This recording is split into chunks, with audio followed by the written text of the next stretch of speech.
फिर कोई आया। अब ये फ्लैट कई महीने खाली पड़ा रहता है।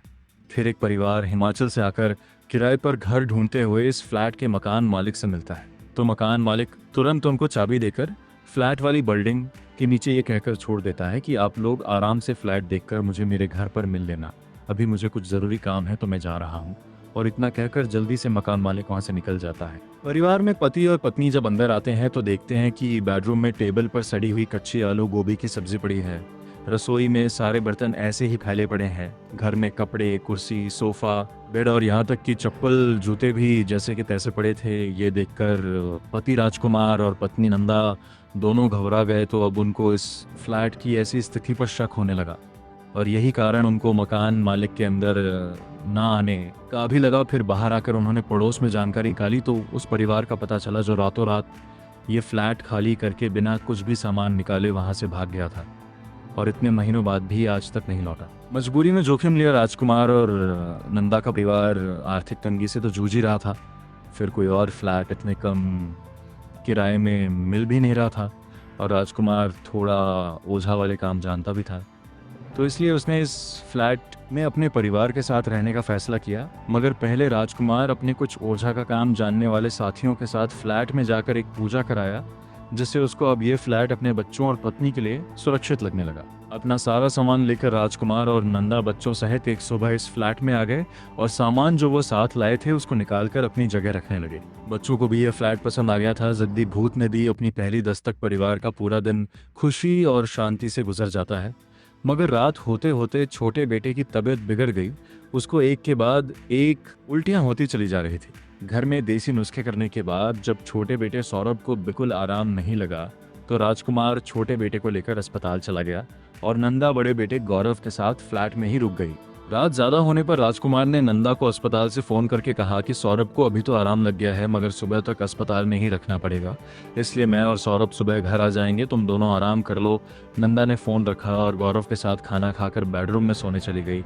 कुछ देर बाद दोनों को नींद आ गई। कुछ देर बाद रसोई में बर्तन गिरने का शोर आने लगा और वो शोर बढ़ता ही जा रहा था। जैसे नंदा की नींद खुली तो उसको लगा कोई बिल्ली दूध पीने के लिए रसोई में घुसकर बर्तन गिरा रही है, इसलिए नंदा एक छोटा सा डंडा लेकर रसोई में घुसी तो देखा कि सारे बर्तन बिखरे पड़े हैं मगर वहाँ कोई नहीं है। नंदा ने रसोई में आकर हर तरफ देखा मगर कोई नहीं था। फिर अचानक उसकी नज़र जैसे ही छत पर पड़ी तो उसकी छींक निकल गई। एक बूढ़ा खून से सने डरावने चेहरे वाला शैतान उसको छत से चिपक कर घूर रहा था। नंदा रसोई से बाहर दरवाजे की तरफ भागी तो बड़ा बेटा गौरव बुरी तरह डरकर चिल्लाने लगा और बेड से गिर गया। नंदा बेडरूम में आई और बेटे को उठाकर फ्लैट से बाहर निकल गई। फिर नंदा ने राजकुमार को फोन किया और अभी घर आने को कहा मगर राजकुमार सौरभ को अकेला छोड़कर नहीं आया और उसने नंदा को फ्लैट में जाने को कहा और सभी लाइट्स जलाकर जागने को कहा और ये भी कहा कि मैं सुबह जल्दी सौरभ के अस्पताल से छुट्टी करा कर आ जाऊंगा। इस परिवार को भी घर से निकाल फेंका। नंदा इतनी रात में कहाँ जाती, उसको फ्लैट में पड़े अपने सामान की चिंता थी, तो डरते हुए और भगवान का नाम लेते हुए फ्लैट में आ गई जहाँ दरवाजे ऐसे ही खुले पड़े थे जैसे वो छोड़ गई थी। उसने अंदर आकर दरवाजे बंद किए और बेटे को लेकर पहले घर की सभी लाइट जलाई, फिर बाहर वाले कमरे में सोफे पर बैठ गई। बेटा सोफे पर सो गया मगर नंदा जागती रही। कुछ देर बाद बाथरूम में से किसी के नहाने की आवाजें आती रही मगर नंदा की इतनी हिम्मत नहीं हुई जिससे वो बाथरूम में जाकर देखे कि ये आवाजें कैसी हैं। कुछ देर बाद रसोई से बर्तन जमीन पर गिरने की आवाजें आने लगी और ये सब यहाँ नहीं रुका। रसोई से बर्तन अब बाहर आकर गिरने लगे। जहाँ नंदा का बेटा सोया था उसके पास बर्तन आकर जब गिरने लगे तो नंदा ने बेटे को गोदी में लेकर अपनी आंखें बंद करके हनुमान चालीसा का जाप करना शुरू कर दिया। थोड़ी देर बाद ही वहाँ शांति छा गई। जैसे तैसे नंदा ने वो रात काट ली। सुबह राजकुमार भी दूसरे बेटे को लेकर अस्पताल से आ गया और नंदा ने पिछली रात का खौफनाक अनुभव राजकुमार को बताया तो उसको भी ये सुनकर अब अपने परिवार की चिंता होने लगी और नंदा राजकुमार दोनों ने मिलकर अभी के लिए इस घर से जाने का फैसला किया। पूरा परिवार अब घर से 20 किलोमीटर दूर अपने रिश्तेदारों के यहाँ शरण लेने को मजबूर था। गुरुजी ने लिया भूत भगाने का जिम्मा मगर राजकुमार ने कहा मैं इतनी आसानी से हार नहीं मानूंगा और मैं अपने गुरुजी जो तंत्र साधना के माहिर हैं उनकी सहायता लूंगा। और राजकुमार ने ऐसा ही किया।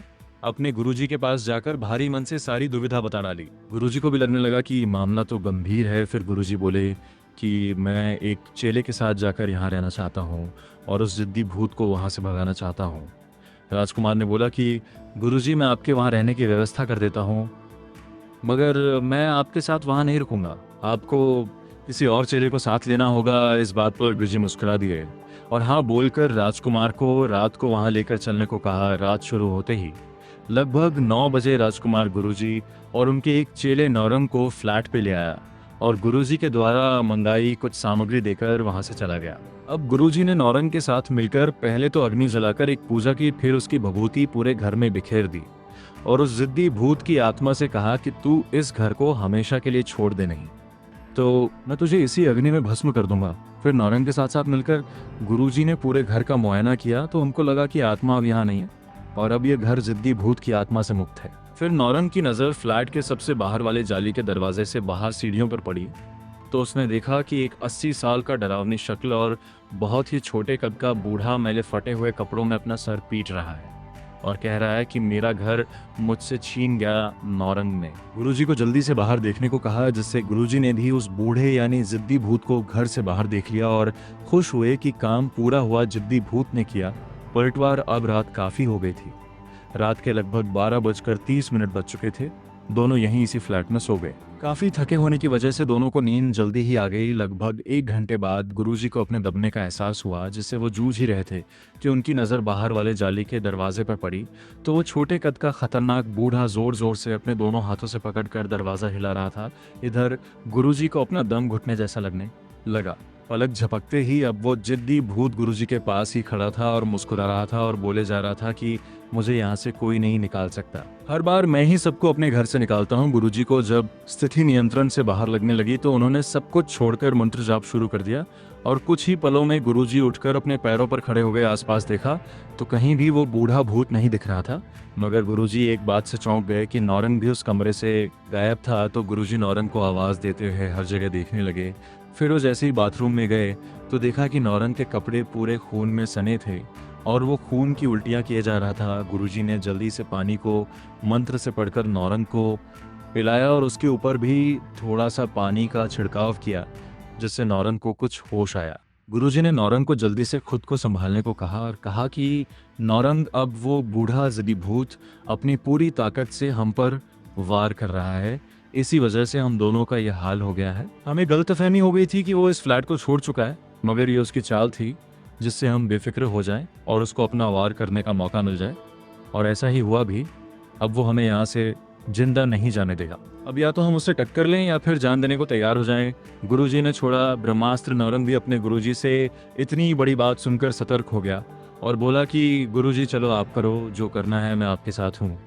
आज या तो हमारी साधना हमें बचा लेगी या फिर इस जिद्दी भूत का इस मकान पर हमेशा के लिए कब्जा हो जाएगा। गुरुजी ने कहा कि अब इस ताकतवर बूढ़े भूत की आत्मा से हमें हमारे देव ही बचा सकते हैं।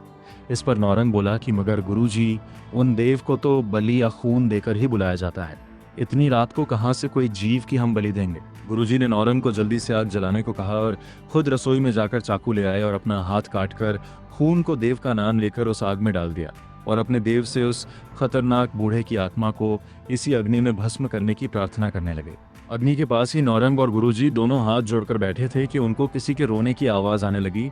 उन्होंने ध्यान से देखा तो अग्नि के पास ही वो बूढ़े की आत्मा खुद को भस्म होने से बचाने के लिए गुरुजी की तरफ ज़मीन पर सर पटकते हुए कह रही थी कि मुझे मत खत्म करो, मैं इस घर को छोड़ रहा हूँ, मुझे जाने दो। मगर गुरुजी ने उसको बिल्कुल नहीं बख्शा और उस आत्मा को, या कहें कि जिद्दी भूत को, गुरुजी ने अपने देव की मदद से भस्म कर दिया। नंदा राजकुमार का परिवार इसी फ्लैट में लौट आया और अब बेखौफ होकर आज तक वहीं रह रहा है। कभी कोई ऐसी दिक्कत उस परिवार को तब से आज तक नहीं आई।